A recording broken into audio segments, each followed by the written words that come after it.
Witam na kanale Telka24. Tu jest akurat świeży zakup akurat dla mojej żony, ponieważ jej stary monitor zaczyna szwankować. To stwierdziłem, że kupię jej nowy monitor do pracy zdalnej. To jest akurat seria biznesowa, czy taka powiedzmy do biura, czy do zdalnej pracy. Jest to akurat Philips model 272B. Jego przekątna to jest 2,7 cali, a maksymalna rozdzielczość to jest 2560 na 1440. Tak szczerze mówiąc, do tej pory myślałem, że jeśli chodzi o monitory biurowe, to głównie robi firma Dell oraz HP, a właśnie ostatnio na forum wyczytałem, że Philips też robią bardzo ciekawe monitory, jeśli chodzi o część biurowe, nie tylko do grania. Ten akurat jest tak zwana seria biznesowa. Ja ten monitor wybrałem, ponieważ ma dość sporo wyjść oraz jeśli chodzi o tą nóżkę, dość fajnie się to można ją obsłużyć góra, dół, lewo, prawo. Dobra, nie będę przedłużał wstępu, pokażę jakie ma wejścia, wyjścia oraz jak ta noga działa oraz kilka rzeczy, które mi się akurat spodobały, dlaczego ten monitor wybrałem. Może też Wam to odpasuje, jeśli szukacie do monitora do biura lub do pracy zdalnej. Dobra, zobaczmy jakie ma wejścia, wyjścia, następnie go podłączę pod komputer oraz to, co mi się w nim podoba.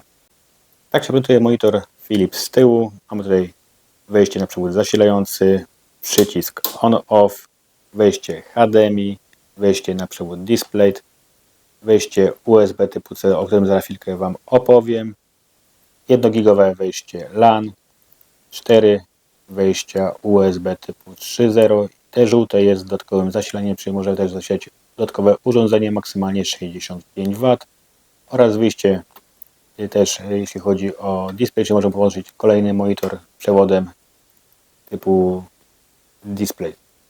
Tu z tej strony mamy jeszcze wyjście dodatkowe zasilające na urządzenie zewnętrzne. Możemy zasilić też do 65 W. Obiecałem, że Wam powiem o tym USB typu C. Jak tu widzicie, tutaj wygląda to po prostu taki mały hub. To jak możecie też kupić takie huby do swoich laptopów, po prostu tu wystarczy naszego laptopa podłączyć pod USB typu C, tylko wiadomo, że Was laptop też musi wydać w standardzie display i wtedy po prostu obraz przesyłamy przewodem USB typu C na monitor. Komunikujemy się też, jeśli Wasz laptop ma zasilanie do 65 W, możecie z monitora pobrać zasilanie, czyli Wasz laptop będzie cały czas podłączony do prądu. Nie potrzeba więcej przewodu, tylko podłączamy jeden przewód do laptopa. Tak jak tu widzicie, w tej chwili mam podłączony ten adapter od myszki. Standardowo też jest podłączony jeszcze klawiatura akurat na przewodzie, bo moja żona woli klawiaturę przewodową, bo nie lubi tych bezprzewodowych, bo często baterie w nich padają i ją po prostu to denerwuje, dlatego jeśli chodzi o klawiaturę, mamy tutaj podłączoną zawsze przewodowo. I jak tu jeszcze możecie zobaczyć, mamy dwa głośniki, przyciski z tej strony funkcyjne, które chodzą po menu, czyli po prostu jeśli podłączymy dobrze ten monitor raz do zasilania, powiedzmy myszkę, do tego klawiaturę i możemy jeszcze podłączyć kolejnym przewodem kolejny monitor. Podłączamy laptopa USB typu C przewodem i od razu się laptop ładuje. Dobrze, założę go w tej chwili na nóżkę, zobaczymy jaka ta nóżka jest funkcyjna, czy możemy go obracać lewo, prawo, góra, dół. Już mam powiedzmy teoretycznie to stanowisko przygotowane, mam podłączoną klawiaturę, myszkę do monitora. I teraz to, co według mnie też dobrą rzeczą jest, po prostu możecie ten monitor sobie dowolnie ustawiać lewo, prawo. Jak widzicie, ma duży zakres pracy ta nóżka. Wręcz możemy obracać ją całkowicie 365 stopni dosłownie. Oraz jeśli chodzi o wysokość, tak samo możecie sobie ustawiać jaką chcecie wysokość. Oczywiście też możecie ustawić sobie kąt góra, dół, żeby Wam było wygodniej. Tu na górze, zapomniałem Wam powiedzieć, macie wbudowaną kamerę wraz z mikrofonem, czyli jeśli byście chcieli mieć jakąś rozmowę na Skype'ie czy tam, nie wiem, Teamsach, nie musicie korzystać z kamery wbudowanej w Waszego laptopa lub wiadomo, że laptop troszeczkę jest niżej. Ostatnio na jednym z portali było właśnie, jak powinien być ustawiona kamera do rozmów biznesowych. Się okazuje, że powinna być na wysokości naszego wzroku, nie powinna być w laptopie, żeby po prostu nasza twarz od dołu nie jest to dokładnie dość przyjemna, jeśli chodzi o oglądanie. Dobrze, tu jeszcze mamy wbudowany taki sensor obecności, powiedzmy, człowieka Też jest to ciekawe, możemy ten sensor włączyć lub wyłączyć. Po prostu jak nie ma nas przy jakąś dłuższą chwilę przy komputerze, sensor wykrywa, że nas nie ma, najpierw jest komunikat, będzie na ekranie, po chwili po prostu monitor się wygasza, czyli jest oszczędność energii, niepotrzebnie po prostu prądu marnujemy. Dobrze, wezmę laptopa, go uruchomimy, troszeczkę w kadr wejdę, podłączymy laptopa, uruchomimy laptopa i zobaczymy, czy bez większego problemu się połączy i może pokażę Wam mniej więcej, jak ten menu wygląda.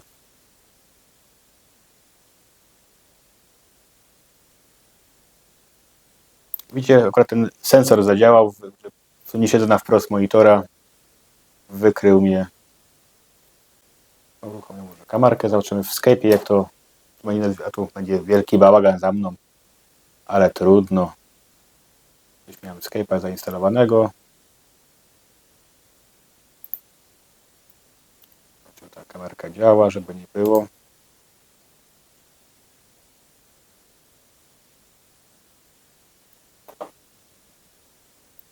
Jak tu widzicie, wszystko mam podłączone pod monitora, jeśli chodzi o klawiaturę, myszkę, nic pod komputer nie ma podłączonego. Dobrze, uruchomiłem aplikację Skype, jak tu widzicie mnie w tej kamerze, mnie tu widać dość wyraźnie. Włączyłem te tło, żeby nie było akurat mojego bałaganu z tyłu widzieć. Wykonam teraz test połączenia, żeby zobaczyć, czy działa ten mikrofon wbudowany w monitor. Witamy w serwisie testowym Skype. Po sygnale proszę o nagranie wiadomości. Po nagraniu Twoja wiadomość zostanie Ci odtworzona.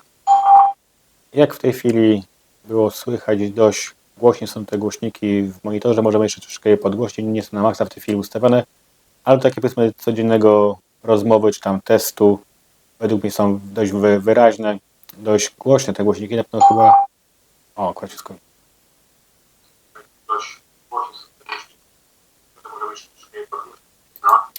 I też było widać, że ten monitor, mikrofon w monitorze dość dobrze łapie.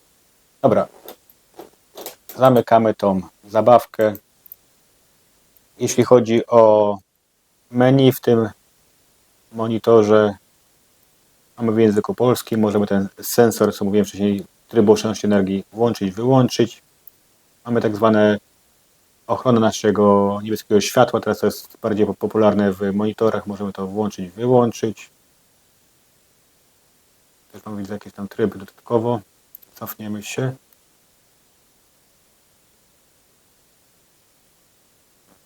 Mamy źródło sygnału HDMI, display, USB, USB typu C. Formaty obrazu, też możemy się tym pobawić. Mamy też te dodatkowe, to były smart kontrasty. Tutaj możemy to włączyć, wyłączyć. Też mamy jakiś typ szybki. Mamy tych funkcji smart dość dużo w tym, jeśli chodzi o monitorze. Cofniemy się. Jak mówiłem, mamy tutaj dźwięk. Był ustawiony akurat na 8. Możemy to jeszcze robić jeszcze głośniej. Jak długo ma się pojawiać menu na naszym monitorze. Ustawienia USB. Czy ma być w standardzie 3.2 lub 2.0. Tryb oczekiwania po USB. W ustawieniach. Ma być klonowanie, nie klonowanie informacji. Tu jeszcze mamy dodatkowe funkcje, jeśli chodzi o obraz. Jaki ma być tryb wyłączony. Czytanie, co jest dobre czytanie tekstu, tak, ze względu na ten tryb kartki, że jest taki biało-czarny, jakbyśmy czytali na normalnej kartce. Biuro, zdjęcia, filmy, gry, ekonomia, ekonomiczne przynajmniej. Oraz niebieskich, czy dla naszych oczu, żeby nie było tego miejsca światła niebieskiego. Dobra, to są takie w ogóle monitorze biurowym. Według mnie jest godne polecenia, jeśli chodzi o tą nóżkę. Możemy go to ładnie ustawiać. Tak jak umiem, w tej chwili on pracuje go w trybie hub. Jak mówiłem, przez te USB możemy też ładować, tylko urządzenie do 65 W. Mój laptop akurat potrzebuje ponad 100 W, jeśli chodzi o jego ładowanie, dlatego ta funkcja szybkiego ładowania przy tym laptopie nie działa. I żona już podłączała swój laptop biurowy, to jest biurowy, służbowy. On ma do 65 W, wtedy po prostu ta ikona jest zaświetlona jako ładowanie. Piszcie cokolwiek wiedzieliście, że w ogóle Philips robi monitory biurowe. Ja do tej pory myślałem, że tylko robią głównie dwie firmy, HP oraz Dell, bo w pracy takie monitory spotykałem. To jest mój pierwszy akurat Philips, jeśli chodzi o monitor biurowy. Jak tak samo możecie zobaczyć, praktycznie nie ma ramek. Głośniki są dość wydajne. I też będę z tego monitora nie korzystał przy obróbce może nawet tego filmu, bo na laptopie troszeczkę mały ten ekran jest, tu mam troszeczkę większy, ładniejszy nadkolory ma niż ten matryca w laptopie. To był taki krótki filmik. Piszcie co ogólnie sądzicie, czy chcielibyście jakieś, jak pokazywać wam jakiekolwiek monitory. Dajcie łapkę w górę, piszcie komentarze, trzymajcie się.